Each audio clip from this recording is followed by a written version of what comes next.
అవటం వల్ల తాడిపత్రి టౌన్ లాంటి టౌన్లో మేము ఏజెంట్లను కూడా కూర్చోబెట్టుకోలేని పరిస్థితి ఆ రోజున. కానీ అదే తాడిపత్రిలో ఇవాళ 20,000 మెజారిటీ తెచ్చుకున్నాం. సో ఇక్కడ సిచ్యుయేషన్ ఏంటంటే అండి, మేము అప్పుడు కొత్త పార్టీ, కొత్తగా నడుస్తూ నడుస్తూ వెళ్ళాం పార్టీ. చాలా మంది ఆ రోజున డిసిసిబి ఎన్నికలు కానివ్వండి, వీటన్నిటిలో కూడా మీ ప్యానల్ ఎక్కడ, మీ ప్యానల్ ఎక్కడ అంటే we don't have any answer. Because మాకు ఆ రోజున గ్రౌండ్ స్ట్రక్చర్ ఇలా ఉంటుంది, లేకపోతే ప్యానల్స్ ఇలా ఉంటాయి, పోలింగ్ ఏజెంట్లు ఉంటాయి, ఇదంతా కూడా మాకు కొత్త ఆ రోజున 2014లో. బట్ స్టిల్ మేము టఫ్ ఫైట్ ఇవ్వగలిగాం. మీరు అన్నట్టు 1.5, మా లెక్క ప్రకారం 0.8% ఆ డిఫరెన్స్ ఉంది. కానీ 2019 నాటికి మేము 10% డిఫరెన్స్ తోటి లీడ్ తీసుకున్నాం.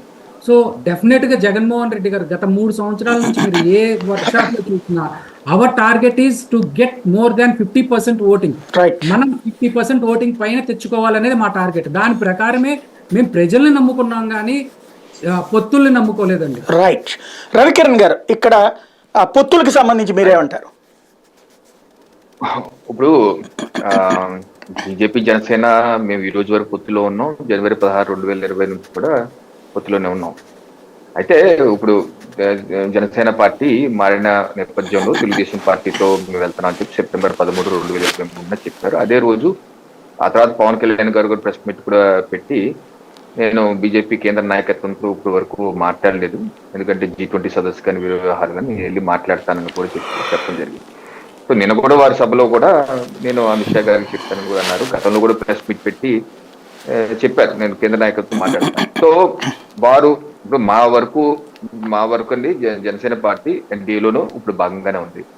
సో రేపు ఎన్నికలకు వెళ్ళే టైం ఇంకా సమయం ఉంది కాబట్టి ఏ రకంగా వెళ్ళాలని అనేది చూడాలి. ఒకటి. రెండు, భారతీయ జనతా పార్టీ మా కార్యక్షేత్రం, రాజకీయ కార్యక్షేత్రం అప్పటి నుంచి 2019 నుంచి ఇప్పటి వరకు మేము కంటిన్యూస్ గా మాకు విద్యుత్ ఛార్జీలు ధర్నాలు చేస్తున్నాం. లిక్కర్ విషయం కావచ్చు, లేకపోతే ఎస్సీ సప్లై నిధులు మళ్లింపు కావచ్చు, బీసీ కార్పొరేషన్ యొక్క నిధులు ఇవ్వకపోవటం కావచ్చు, అన్నిటి మీద ధర్నాలు చేస్తున్నాం, సభలు చేస్తూ, అలాగే మా యొక్క క్యాడర్ కూడా ఎన్నికలు సమాయత్తం చేసుకుంటున్నాం.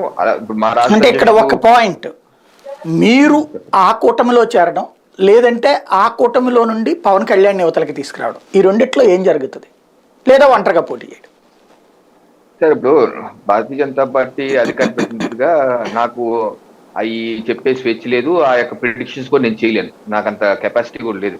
అది నేను చెప్పేది ఏంటంటే, మా పార్టీ ఈ రోజు వరకు కూడా 46,000 రాష్ట్రంలో ఉన్న 46,000 పోలింగ్ బూతుల్లోనూ పార్టీని బలోపేతం చేసుకుని బూత్ అధ్యక్షుల నుంచి, శక్తి కేంద్ర ప్రముఖుల నుంచి, పన్నా ప్రముఖుల నుంచి మొత్తం మేము ఇప్పుడు రాష్ట్ర అధ్యక్షులు పురంధేశ్వర్ గారు జిల్లాలు తిరుగుతున్నారు. ఎందుకు తిరుగుతున్నారంటే ఎన్నికలు సన్నద్ధం చేసుకుంటూ ఆ యొక్క బూత్ అధ్యక్షులు సమావేశం అవుతున్నారు.